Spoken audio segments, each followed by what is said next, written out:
Yo, what's going on, y'all? Welcome back to Kid Taj, and as everybody should know, I'm a fan of the Chicago Bulls, and last night was the 2017 NBA Draft, and of course, if I'm a Bulls fan, you know I have a lot to talk about. I probably should have made the video last night, didn't have time today, so I'm making it tonight. Hopefully you guys are up to watch this shit, because I have a lot to talk about. And you guys should know what I'm going to talk about. But before we talk about that, we're going to talk about the fact that I got the first 11 picks right. Go check my mock draft. My last video, my mock draft. I got the first 11 right. Even though we traded for that 7th pick, we still picked the same player that I had the Timberwolves picking. It didn't matter. I got the first 11 picks right. In order. Beautiful. Just absolutely incredible. So that was awesome. That was really sick.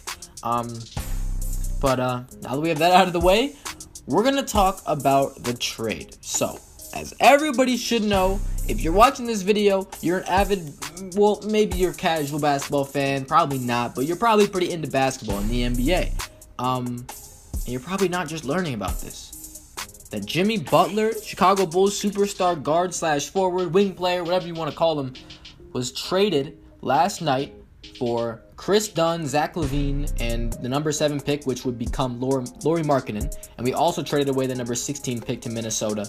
And that went down. And it's crazy because Jimmy Butler's had his name in trade rumors for years. I mean, literally, as a Bulls fan, I see this every single time trade deadline comes around, the draft comes around. It's, Jimmy Butler to the Celtics, Jimmy Butler to the T-Wolves, or some other team, that's interested in him. There's always rumors, there's always calls being made sometimes, but it never happened because I think me and everybody else just assumed that Garpax, which is what we call our shit management, that Garpax was, they were just gonna be too pussy to make the trade. Garpax being Gar Forman and John Paxson, the general management of the Chicago Bulls. Now, this time, they did it. And look, I know that everybody was killing the Bulls on social media everybody was, damn, the Bulls just fucked themselves over. R.I.P. Bull. I saw that literally everywhere. Everyone's, Bulls made the worst trade since the Nets. I even saw that. Yeah, Low made that. I was like, dude, come on. We don't have to go there. And look, I actually wasn't that mad at this trade at first. Because at first, the number 16 pick was not touched, okay? The first report I saw, it was like, well, the Bulls are going to give away Jimmy Butler and get LaVine, Dunn, and that number 7. And at first, I was like, okay, that's decent. But, I didn't really think it through that much. And then we give away 16th, and I'm like, all right, okay, this is starting to get a little bit out of hand. So now the reason why we gave the Timberwolves Jimmy Butler is because the Celtics were a little bit stingy about that number 3 pick, and they had already traded away their number 1 pick to Philly, who, they were obviously taking full, so we're not about to trade that pick because they wanted him to themselves. So, it was up to some other team to make this trade, and the reports were that the Timberwolves are going to be that team to make the trade, before the draft, was it before it even started? It was right when, it was starting. Right when it was starting, I believe. When the first, second pick were being announced, it was like Jimmy Butler, they were finalizing the deal. And I've wanted Jimmy Butler to be traded for a few months now. I used to be like, no, I don't want to trade him. He's so good. We're not going to get another one-of-a-kind player like that. To me thinking, look, we're not going to win a championship with him on the roster because he's 27. And our championship window, we have Wade signed on. And we're nowhere even close to contending. We're an 8/9 seed for the next 3 or 4 years if we keep Jimmy Butler. So, I'm thinking, look, we should get rid of Jimmy Butler because then we can start a rebuild, we can get some young players, and we can start from the bottom instead of just being stuck in the middle where we can't really acquire anybody good in the draft. And free agents, Chicago's known for being a just garbage front office and organization. They're terrible. They're pretty terrible. Last year we traded Taj Gibson, our starting power forward, for his entire career, who was one of our most solid players, Doug McDermott, our best bench player, for Cameron Payne, possibly the worst player in the NBA. He is so bad, he's not good at anything. And that was an absolutely awful trade.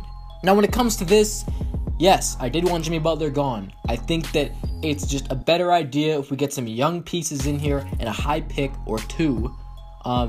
so we can get things going. And at first, seeing that we weren't giving up that number 16, I was like, okay, man, this is decent. Because I like Zach LaVine, even though he's coming off injury. I don't think that's going to phase him that much. I think when he comes back, he's going to be good. Chris Dunn is a guy that, I think, he's had 1 year in the league.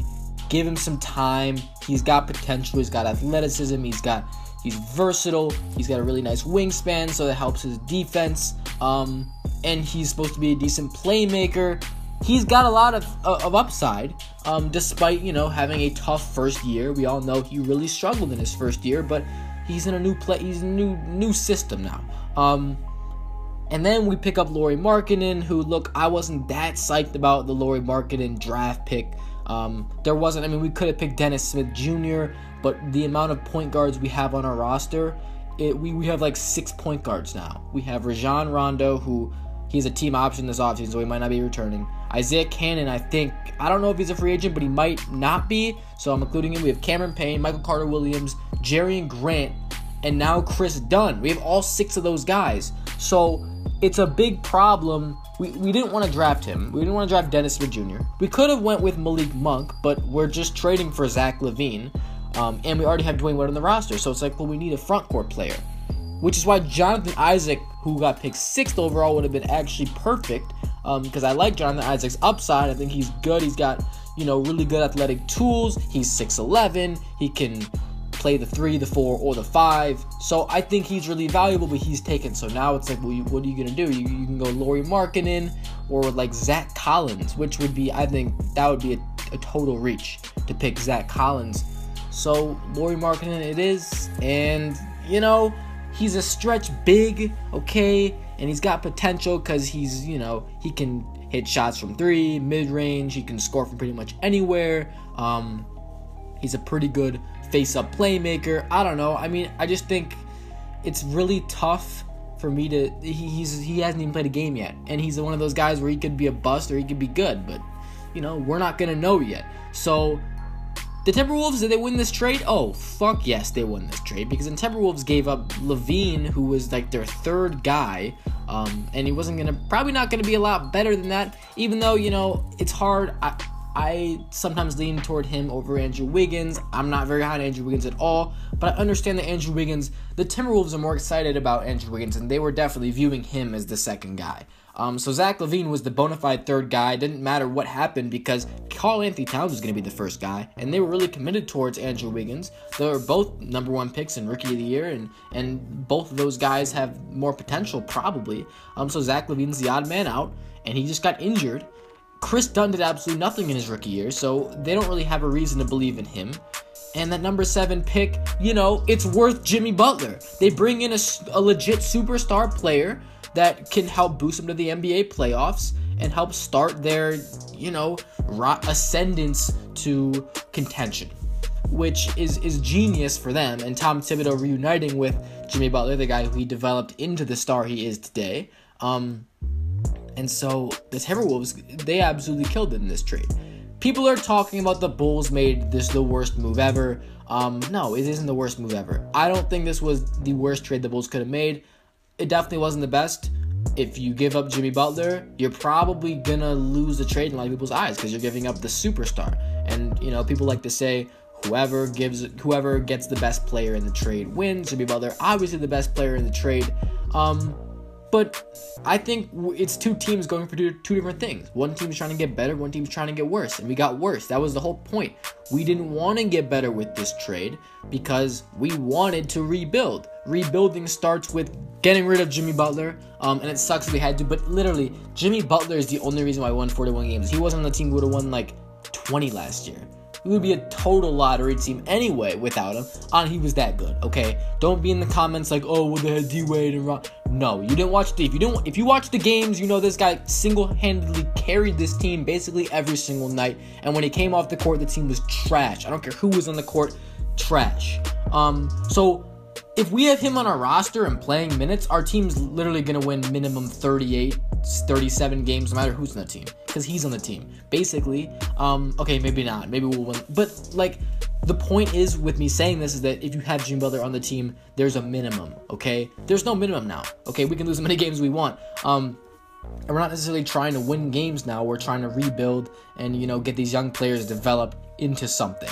And hopefully, we're not the best at development, but Chris Dunn, Zach LaVine, Lauri Markkanen, those are 3 young guys, 23, 22, and I don't know how old Lauri Markkanen is, but is he a one and done? Man, if he's a one and done, that's sick. I'm not sure, but they're all either early 20s. I know Chris Dunn and LaVine are early 20s. Lauri Markkanen is a rookie. So 3 super young guys with potential. We got to work with that. And yeah, I know. I guess we didn't get that much from this, but that's 3 guys that could be. And Zach LaVine, I think Zach LaVine's going to be something. I think he's going to be, okay? So that's he's come back from that injury. He's already shown signs. Chris Dunn and Lauri Markkanen, yeah, they're definitely bigger question marks. So yeah, we're going to have to see. As a Bulls fan, I'm not that angry. I love Jimmy Butler. Jimmy Butler is my favorite player ever. So it's going to suck not having him on the team just because I root for that guy. He means so much to my basketball obsession. So yeah, that's going to be a little tough to not have him in the Bulls jersey. But I think this is the best move that, or the best option, the best idea is what I should say. Maybe we didn't get the pieces back that we, the ideal pieces back, especially giving away that number 16 pick. I really don't like that. But we had to get rid of Jimmy Butler at some point. We weren't going to win the championship with the guy, okay? So yeah, that's going to do it. If you enjoyed it, if you leave a like. What do you think about the trade? I know everybody in the comments, everybody watches this video is about to be like, Bulls fucking just shot themselves in the foot. Everybody's gonna be saying that in the comments. Just watch. I don't think I'm gonna find anybody that's like me. It's like, oh well, it's a good direction. Even though, look, we didn't get the satisfactory pieces, it was still a good idea. No one's gonna be like that in the comments. None of you guys are gonna be like that. But hey, whatever. You have your opinion on this. I'm not gonna get so down and out about this shit. Because I think there's a little bit of good to it. As it's not really the best move at all. It looks really bad right now, but I don't think it's gonna be as bad as people are saying. So yeah, subscribe if you're new.